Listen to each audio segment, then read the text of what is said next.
Is love real or is it just hormones? Definitely, love is a feeling. Again, feeling loved is one of the emotion.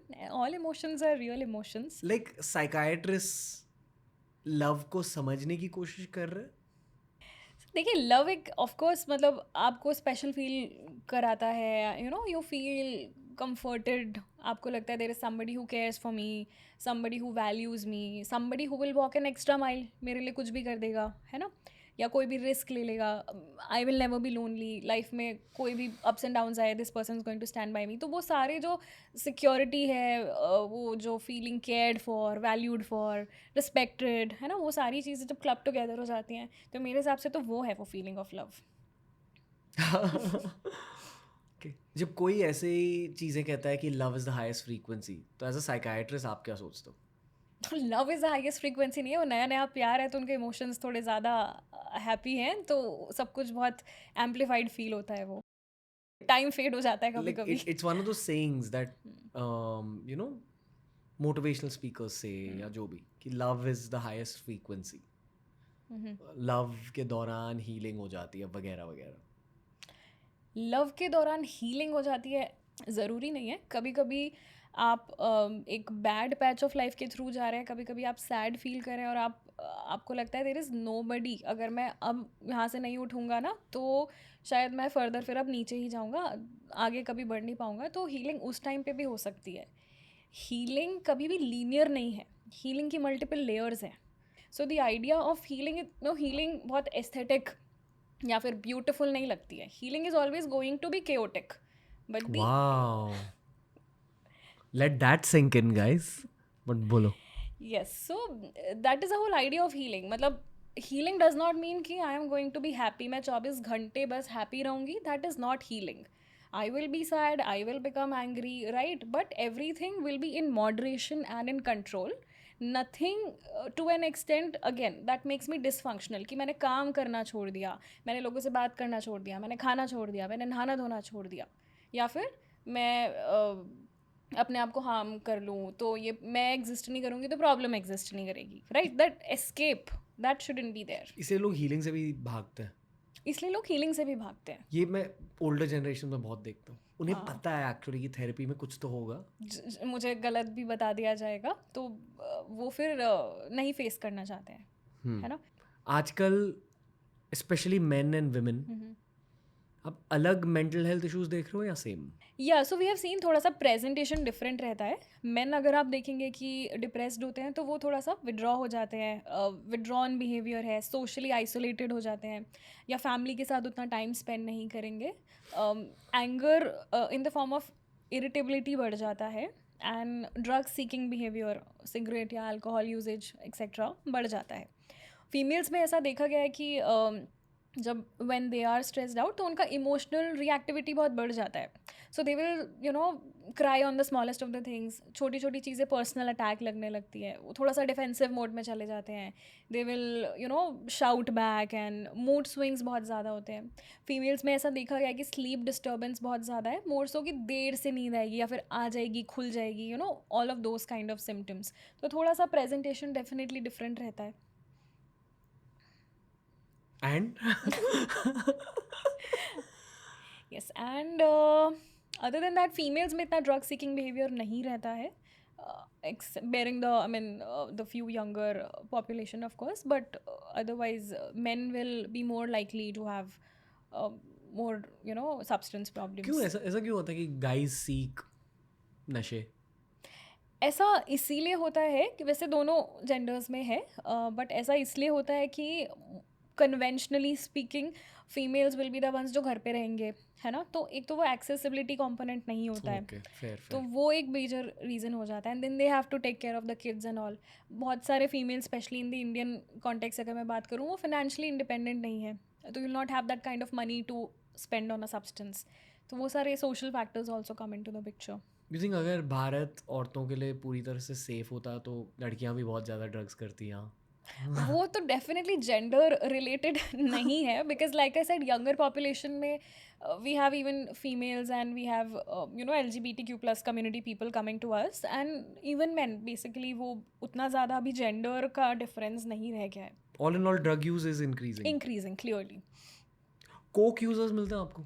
हाँ definitely. Cocaine is same reason है. लोग मैंने आपको बोला कोई ना कोई अंडरलाइंग रीज़न है, एक इमोशन है जो आप उससे भागना चाह रहे हो, तो आप सेल्फ मेडिकेट कर रहे हो. लूजली स्पीकिंग ना कोकेन अमीरों का ड्रग होता है. हाँ कोकेन अमीरों का ड्रग होता है, लेकिन अनफॉर्चुनेटली उसको अडल्ट्रेट करके सस्ता बना के बेच दिया जाता है. तो लोगों को लगता है कि वो सिर्फ कोकेन कर रहे हैं, पर उसमें 3 और सस्ते नशे मिले हुए हैं. तो टर्न्स आउट कि आप एक नशा करने गए थे और आपको पता भी नहीं और आप 4 और कर रहे हो. लाइक सिंथॉल पाउडर और समथिंग. तो वो पॉली सब्सटेंस हो जाता है फिर. ठीक है रे, नींबू वाली स्मेल. Lime flavour. किन चीज़ों से अडल्ट्रेट करते हैं? देखिए ओपियोइड भी मिला देते हैं, एमडीएमए मिला देते हैं, मेथ मिला देते हैं. तो मैथ मिला देते हैं. सो कोकेन से सस्ता कभी कभी हो जाता है. तो वो लाइक आई सेड बहुत सारी चीज़ें हैं तो मिला देते हैं. ओपियोइड मिला देते हैं. Again, in high profile circles now, what ends up happening over time is now, as an observant person, आप किसी के बिहेवियर देख के थोड़ा बहुत कह सकते हो कि हाँ ये कोक यूजर है. हाँ बिकॉज वो पर्सन बहुत जिडरी होता है, थोड़ा सा इनसिक्योरिटी वाली एनर्जी होती है. हाँ वो हाइपर विजिलेंट भी रहता है. कोई मुझे आके कुछ करना दे, हाँ. उस टाइप का थोड़ा सा. At least in the people I've met, it manifests as insecurity about money, about like comparison to other people. क्योंकि मेरे ख्याल से कोक का इफेक्ट कॉन्फिडेंस रिलेटेड रहता है. आपको बहुत मोर ऑफ कॉन्फिडेंस, या confidence, you will feel top of the world feeling, है ना. तो कहीं ना कहीं आपका कॉन्फिडेंस लो है, इनसिक्योरिटी है, तो आप, मैंने आपको बोला, आप सेल्फ मेडिकेट कर रहे हो, कुछ ना कुछ आप कर रहे हो. तो उस चीज़ को हटाने के लिए आप शायद कोक कर रहे हैं. I've seen it killing very high profile careers. Very high profile careers. या Business, acting, cricket. Like, I'm like, how do these achievers not understand? It's an achiever's drug, which is weird. I would say overachievers drug. मतलब आपने कुछ achieve कर लिया लेकिन you are not satisfied with that ना, तो आप कहीं ना कहीं उसको और बूस्ट करना चाहते हो, but at the cost of doing something which is not going to in the long term help you.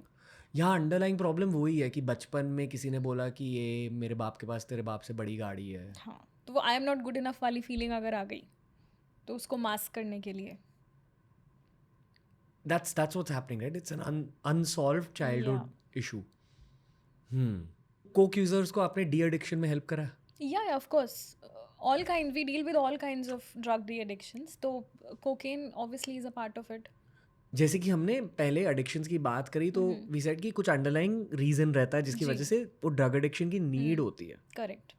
Okay, would you से कि depending on the choice of drug अक्सर अंडरलाइंग प्रॉब्लम भी? हाँ डेफिनेटली. मतलब clearly in most cases तो वैसा ही होता है. सारे कोक एडिक्ट्स का अंडरलाइंग प्रॉब्लम रफली सेम है, सारे वीड एडिक्ट्स का अंडरलाइंग प्रॉब्लम रफली सेम है. मतलब एक लेट्स से कि एक केमिकल इफेक्ट को अगर आप चेज कर रहे हैं तो एक इफेक्ट आपके लाइफ में शायद मिसिंग है या वॉइड है या कम फील हो रहा है. अगर आप बहुत टेंस्ड अप स्टेट में हैं तो शायद आप बियर, विस्की या अल्कोहल लेना चाहते हैं to feel a little relaxed, है ना.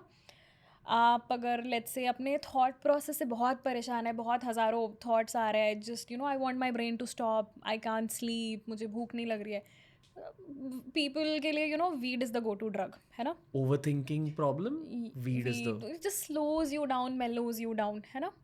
आपको बहुत सैड, डल, डिप्रेस्ड, आपका प्रोडक्टिविटी नहीं है, आपका एफिशिएंसी अच्छा नहीं है, आपको बहुत चीज़ें अचीव करनी है, everything you want a little something that puts you in a high, not in a low zone, है ना. Then coke and all of those stimulant basically. if you want productivity. Yeah, of course coke करते हैं लोग तो कुछ समय के लिए तो उनका प्रोडक्टिविटी बढ़ ही जाता है.